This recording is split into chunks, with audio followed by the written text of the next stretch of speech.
If you feel like your back gets really tired when you're walking, this could be why. Dr. Nicholas Mercer with uImproved PT.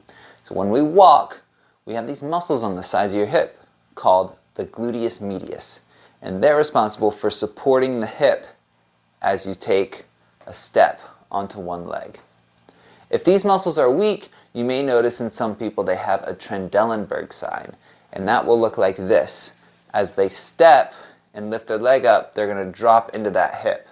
All right, so they're performing adduction instead of abduction. All right, and over time you can see how your back has to compensate for that. All right, so what is one way that we can get those muscles working properly in a position that will help you progress the strength over time?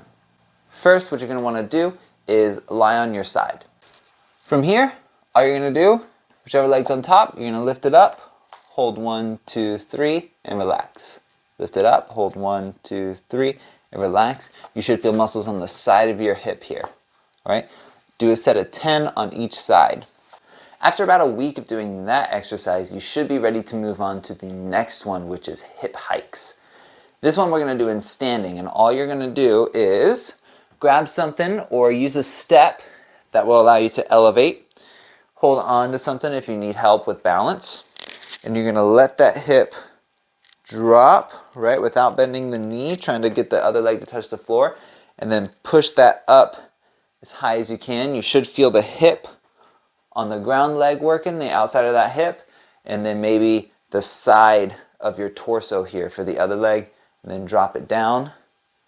And we'll do same thing here, sets of 10. All right? Do that on both sides, and you should feel that same muscle on the side of the hip. So after a few weeks of practicing that, you should notice some significant improvements in your walking, right? Less of this dropping into the hips and more of a normal cadence where the pelvis stays more or less level. Now, if you're having trouble feeling the muscles in the sides of the hips, you may benefit from grabbing a lacrosse ball or other soft tissue mobilization tool, putting it up against the wall or on the floor, and searching for tender spots in the side of that muscle. Okay? If you find a tender spot, hold there, let it alleviate. All right?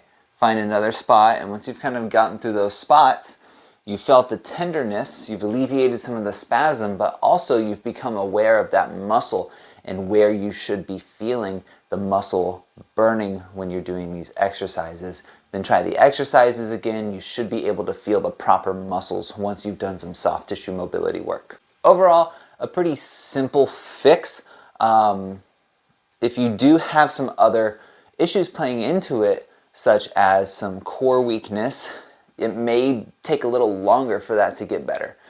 If you are looking for more information on how to finally end back pain for good, you can check out uimprovedpt.com. We've got a lot of free information on not only ending back pain, but ending hip, shoulder, neck, even knee pain. So check that out. Send us an email if you have any questions, and please subscribe to the YouTube channel for more videos like this to help you improve your movement and improve your life.